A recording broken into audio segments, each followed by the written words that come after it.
आप देख रहे हैं सौगंध टीवी, सौगंध वतन की। नमस्कार दोस्तों, मैं सौम्या मिश्रा और आप देख रहे हैं सौगंध टीवी। एक देश एक चुनाव, इसे लेकर अब सरकार जो है वो बड़ा फैसला लेकर सामने आई है, मगर इस पर सियासत गरमाने लग गई है। विपक्ष इसका विरोध कर रहा है क्योंकि विपक्ष को ये पसंद नहीं है और शायद इसके बहुत सारे कारण भी हैं जो हम आपको आगे बताएंगे। वहीं सरकार अपनी बात पर टिकी है। सरकार ने इसे लेकर एक कमेटी का गठन भी कर दिया है। आपको बता दें कि पूर्व राष्ट्रपति रामनाथ कोविंद को कमेटी का अध्यक्ष बनाया गया है।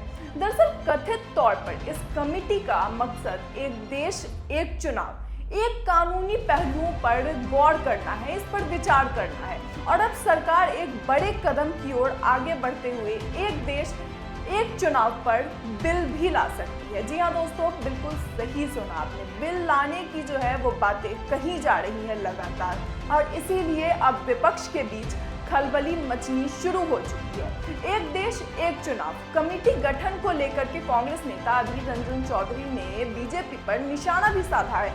उन्होंने निशाना साधते हुए कहा है कि एक देश एक चुनाव पर केंद्र सरकार की नीयत साफ नहीं है, अभी इसकी ज़रूरत नहीं है। पहले बेरोजगारी और महंगाई का जो मुद्दे हैं, इन सभी का निदान होना चाहिए। वहीं कांग्रेस के राष्ट्रीय अध्यक्ष मल्लिकार्जुन खड़गे ने भी इस पर अपनी प्रतिक्रिया दी है। जब वो मुंबई पहुंचे और उनसे ये सवाल किया गया, गठबंधन की जो मीटिंग है उसके लिए वो वहाँ पहुंचे थे, और जब उनसे एक पत्रकार ने ये सवाल किया कि आपको क्या लगता है वन नेशन वन इलेक्शन को लेकर, तो उस पर उन्होंने अपना साफ तौर पर जो है वो जवाब क्लियर कर दिया कि भाई ये सही नहीं है, उन्हें जो मन करता है वो करें, उन्हें लाने दीजिए, मगर इससे आगे किसी तरह का कोई फायदा नहीं होगा। वहीं इससे पहले टीएमसी चीफ ममता बनर्जी ने इस समेत जितने भी विपक्षी नेता हैं, इन सभी ने इसका विरोध किया है। समय से पहले ही लोकसभा चुनाव होने की आशंका लगातार ममता बनर्जी जताती रही है, मगर आखिर इस सब खलबली का कारण क्या है दोस्तों, ये विस्तार से समझना जरूरी है, और हम इस वीडियो में आपको बताएंगे कि आखिर इसका कारण क्या है। दोस्तों, केंद्र सरकार की ओर से 18 से 22 सितंबर तक संसद का विशेष सत्र बुलाया गया है। चर्चा है कि इस सत्र में एक देश एक चुनाव पर सरकार बिल ला सकती है, मगर सवाल ये उठता है कि क्या जिस देश में राज्य में भी चुनाव अलग अलग चरण में करवाए जाते हैं, वहां इस तरह की चीज हो सकती है क्या? यूपी को ही आप देख लीजिए दोस्तों, वहां 8 चरण में मतदान होते हैं। वहीं बिहार में भी कई चरणों में मतदान होते हैं। ऐसे ही हर राज्य में इसी तरह से है। तो क्या ऐसे में one nation one election India के लिए है या है भी नहीं? क्या सिर्फ इसके फायदे दिखाने से फैसले हो सकते हैं, या दोनों ही नजरियों को ध्यान में रखना पड़ेगा? दोस्तों, इससे पहले भी देश में 1952, 1957, 1962 और 1967 में एक साथ लोकसभा और विधानसभा चुनाव हुए हैं, यानी कुल 4 बार। मगर 1968 और 1969 के बीच कुछ राज्यों की विधानसभा भंग हो गई, जिसके कारण चेन टूट गई। वहीं इसके फायदे की बात करें तो देश में अगर लोकसभा चुनाव और सभी राज्यों में विधानसभा चुनाव एक साथ होते हैं तो इससे खर्च कम होगा, यानी कि सरकार उस बजट को कहीं और इस्तेमाल कर सकेगी। चुनाव की वजह से प्रशासनिक अधिकारी भी व्यस्त रहते हैं, उन्हें भी इस काम से जल्दी निजात मिल जाएगा और अन्य काम पर फोकस कर सकेंगे।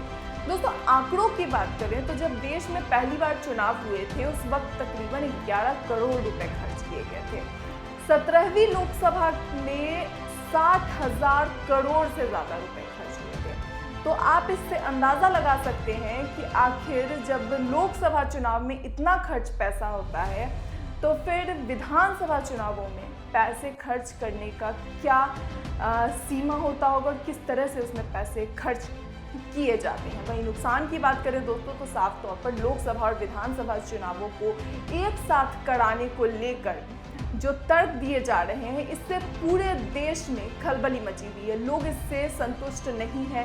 एक पार्टी का वर्चस्व कायम हो जाएगा ऐसे में, जो अन्य राजनीतिक दलों के लिए खतरनाक सिद्ध होगा। इससे कई दलों पर संकट मंडरा सकता है, ये विपक्ष का कहना है, और एक साथ चुनाव कराए जाने के परिणाम आने में काफी वक्त भी लगेगा। क्योंकि जब एक साथ चुनाव होंगे तो उसके परिणाम को लाने में काफ़ी समय लगेगा, उसमें वोटिंग किस तरह से कहाँ हुई, कितना हुआ, इसमें काफ़ी वक्त लग जाएगा दोस्तों। और इसी सबको लेते हुए लगातार सवाल उठ रहे हैं। एक देश एक चुनाव में एक समस्या और है, वो ये कि देश में राजनीतिक सिस्टम को लेकर दरअसल केंद्र में जहां बीजेपी और कांग्रेस जैसे दो प्रमुख राष्ट्रीय दलों में टक्कर रहती है, वहीं राज्यों में क्षेत्रीय पार्टियों का दबाव देखने को मिलता रहता है। कई बार राज्यों में जो है वो गठबंधन की सरकार बनती है जब त्रिशंकु विधानसभा की स्थिति सामने चली आती है। तो ऐसे में अगर सरकार गिरी तो एक देश एक चुनाव का क्रम सीधे तौर पर टूट जाएगा।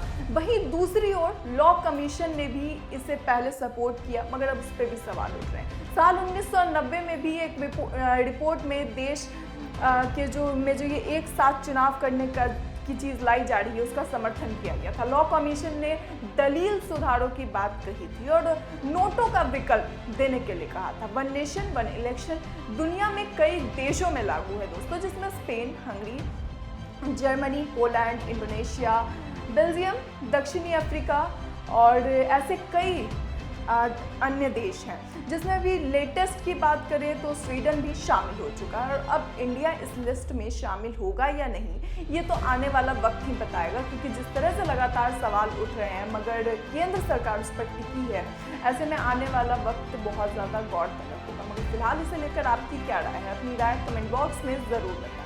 इस वीडियो में इतना ही, तब तक के लिए नमस्कार। आप देख रहे हैं सौगंध टीवी, सौगंध वतन की।